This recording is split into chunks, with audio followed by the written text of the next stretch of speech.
Hello, everyone. I'm Adam Ebert, and welcome to Can I Teach It, a show that explores the teachability of pop culture across mediums. Today's episode is a speed round. This book is filled with beautiful prose. This film's third act's a bit on the nose. This album features just one hit, but can I teach it? With me, Mr. Ebert. So for this speed round episode, I took suggestions from friends, family, and folks on social media. I was able to compile a list of 13 pieces of media ranging from films to graphic novels to TV shows. I'll try and keep my discussion of each to around 15 to 30 seconds. So without further ado, let's put some time on the clock. And here we go. Option number 1, which is Avengers, Infinity War, and Endgame with the objective to teach the rhetorical appeals. Might have students break down the appeal to logic that Thanos makes in explaining why he thinks half of the living creatures in the universe should be eradicated. For credibility, there's a great scene in the first Avengers film in which Captain America demonstrates his credibility to some police officers during that film's third act. Most certainly, the climactic return of the fallen heroes in Endgame can be discussed as why it's so emotionally resonant. Option number 2 is the film Teenage Mutant Ninja Turtles 3: Turtles in Time, in which the Ninja Turtles travel back in time to feudal Japan. Pair that with a Newsella article about samurai culture of feudal Japan. There are some great articles on Newsella that fit that topic and can be ranged anywhere from elementary school Lexile levels to high school reading levels. So take some clips from that third Ninja Turtles film, pair them nicely as an introduction to what students might read or encounter in that reading while they're practicing a range of skills that fit your curriculum.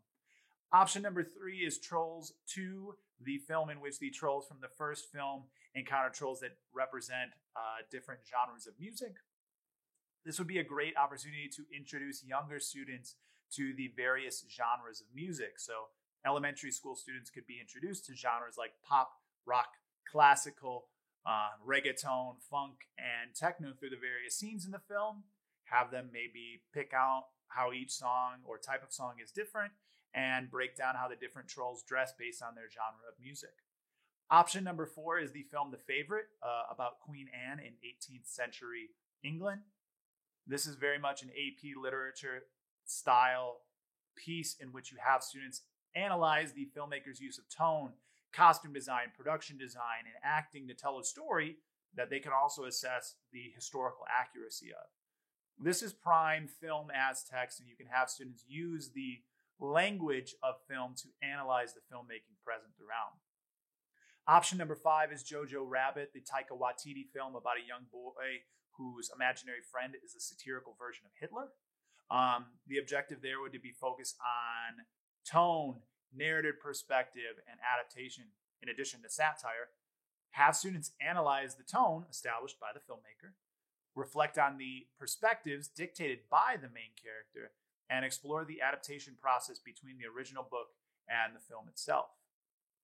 Option number 6 is Seaspiracy, which is a Netflix documentary detailing the tragic ramifications of the fishing industry on our planet's climate. Objective here would be to approach documentary filmmaking as an argumentative text. So have students analyze and evaluate the argument presented by the filmmaker, considering the information presented and the rhetoric used throughout. The Crown is our 7th option, and it is a Netflix series about the royal family. Our objective there would be to contextualize historical events with subjective and dramatic perspectives. So a social studies class could couple a selection of primary sources with scenes from the show that align with those moments in British history. Option number 8 is Feast, a Disney animated short film about the changes a little dog experiences in their household. Objective there would be to practice making inferences, identifying shifts in setting, and charting character development. Have students focus on the largely image-driven narrative and how it tells its story, as well as have them chart the changes in setting and character. A lot of inferring going on. Option number 9 is Pacific Rim The Black, which is a Netflix series set in the world of the Pacific Rim series.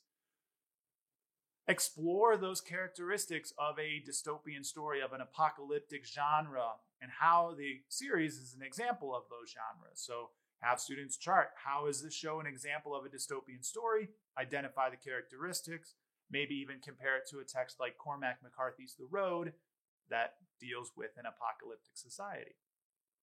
Option number 10 is Avatar: The Last Airbender, a Nickelodeon animated series. For this, the objective would be have students chart the development of an anti-hero character, Prince Zuko, throughout the series. Introduce the students to the concept of an anti-hero, show them examples, discuss common characteristics, what defines an anti-hero on average, and then show them a variety of clips that center around Prince Zuko, charting his character development over the course of the series, and hold conversations at various points in his arc. Option number 11 is the 2015 album from Pulitzer Prize winner Kendrick Lamar, To Pimp a Butterfly. I will link in the description. There's already a really cool unit that couples this album with Toni Morrison's The Bluest Eye.